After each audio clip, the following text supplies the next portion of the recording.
Every headline says the same thing. AI is coming for your job. White collar work is over. So I did something boring. I read the actual studies behind those headlines. And the data tells a different story than the panic. Here's the short version. Across the whole US labor market, there is almost no sign that AI has wiped out jobs. None. But there's one group getting hit, and the economists studying it cannot agree on why. Stick with me, the part nobody puts in a headline is the most useful part for you. Quick context on me, I'm not an economist, I have a business informatics background, I've spent years around tech, not building the models but reading what they do and work with them. So I am going to do what I do best, take the primary sources, hold them next to the headlines and show you exactly where they don't match. Let's start with the big claim. AI is destroying white-collar jobs right now. Here's the problem. When economists look at the actual employment numbers, they don't find it. A research group called the Economic Innovation Group pulled the US labor data. They split every occupation into 5 buckets, from least exposed to AI to most exposed. You would expect the most exposed jobs to show rising unemployment. The opposite is closer to the truth. Between 2022 and early 2025, unemployment for the most AI-exposed jobs rose by about 1/3 of a percentage point. For the least exposed jobs, it rose by almost a full point, 3 times as much. And that holds across several different ways of measuring exposure, even though not all of them show the same effect. Let that sit. The jobs everyone says are dying have lower unemployment than the jobs nobody worries about. And there's a second tell. If AI were really pushing people out of knowledge work, you would see them fleeing into safer jobs, manual work, trades.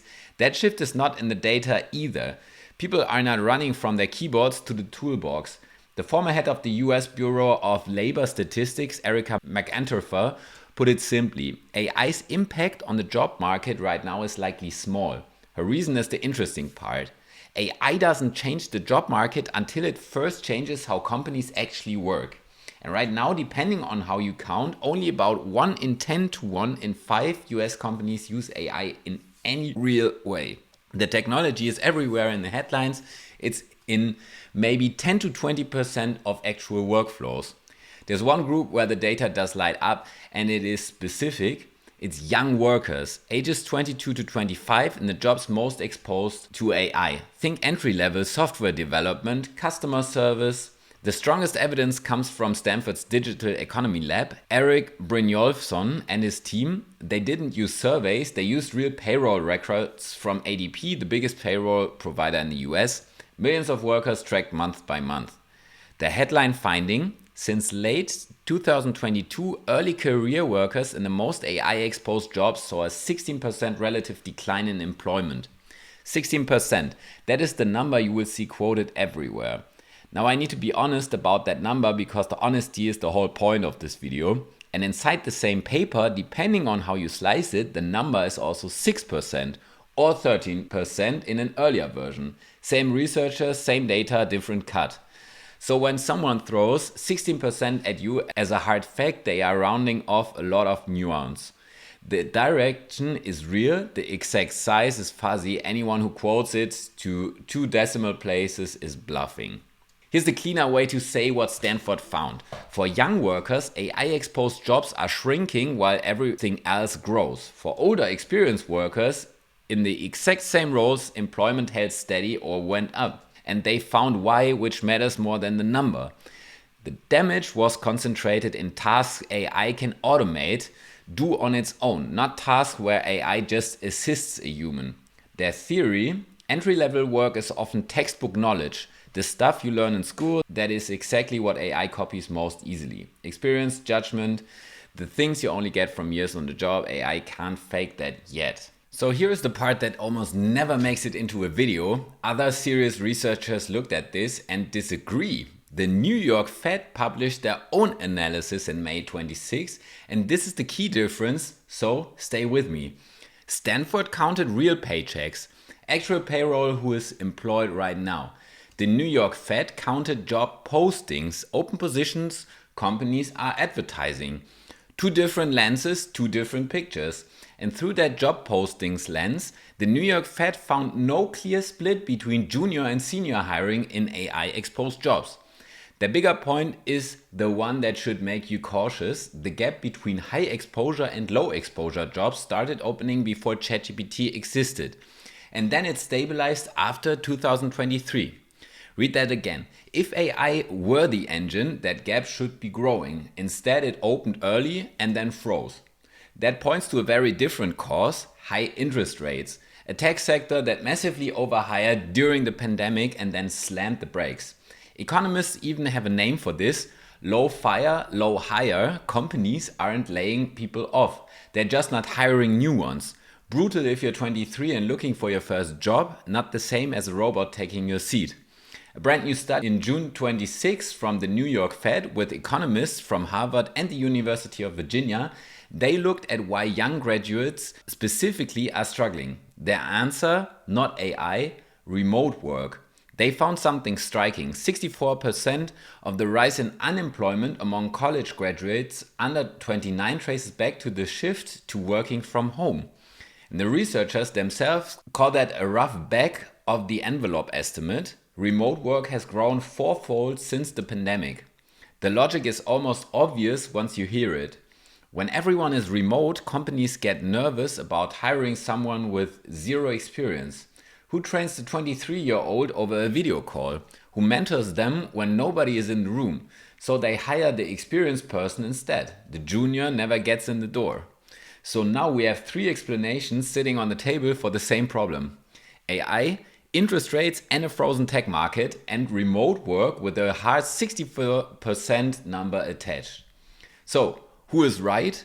Honest answer: we don't fully know yet. One of the leading economists in this whole debate, David Deming at Harvard, literally said, quote, "We're sort of flying blind." That is not a satisfying answer, but it is the true one, and anyone selling you certainty in either direction is selling something. Even Anthropic, the company that builds Claude, ran the numbers on this. Their own researchers found no systematic rise in unemployment for highly exposed workers since late 2022. The company that profits from AI looked at the data and said it's not showing up yet. Go back to 2016. One of the most famous AI researchers alive, Geoffrey Hinton, stands on a stage in Toronto and says this: "Stop training radiologists. It is completely obvious that within 5 years, deep learning will do better than them." He compared radiologists to a cartoon coyote, quote, "like the coyote that's already over the edge of the cliff but hasn't yet looked down. Clear, confident from a man who later won the Nobel Prize." Well, he was wrong. Since 2016, the number of radiologists has grown, not shrunk. The Mayo Clinic alone grew its radiology staff by 55% to over 400. The US is now facing a radiologist shortage. And here's the kicker: Mayo today runs over 250 AI models in its practice. The American College of Radiology expects the field to grow another 26% over the next 30 years. So AI didn't replace the radiologists. It moved in right next to them, doing 250 jobs at once, and the human headcount still went up. Hinton himself now admits he got it wrong. He says he focused too narrowly on one task, reading images, and missed everything else the job actually involves. And that is the lesson that runs through this entire topic. Reading a scan is a task. Being a radiologist is a job. A job is a giant bundle of tasks: judgment, talking to patients, deciding what actually matters. AI eats tasks. It does not yet eat whole jobs.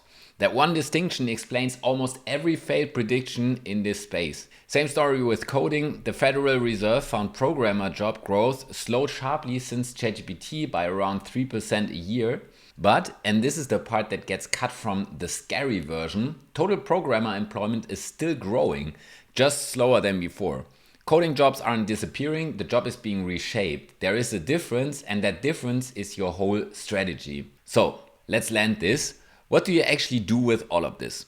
First, ignore both extremes. The AI changes nothing crowd and the everyone's unemployed by Tuesday crowd are both wrong. The data sits in an uncomfortable middle, and the middle is where you can actually plan. Second, the risk isn't your whole job. It's the automatable tasks inside it. So stop asking, will AI replace me? Ask which parts of my work are textbook tasks a model can copy and which parts need my judgment. Move your time toward the second kind, the judgment, the context, the human parts. That is exactly where every study, even the scary ones, shows people holding their value. Third, and this is the uncomfortable one, the data doesn't really show AI breaking employment, it shows it breaking the bottom rung of the ladder. For a long time, this is how careers worked. You hire a junior, you give them a simple repetitive task, and while they do them, they slowly learn the hard parts. They earn while they learn. But those simple starter tasks are exactly what AI does first. So here's the question almost nobody is asking out loud.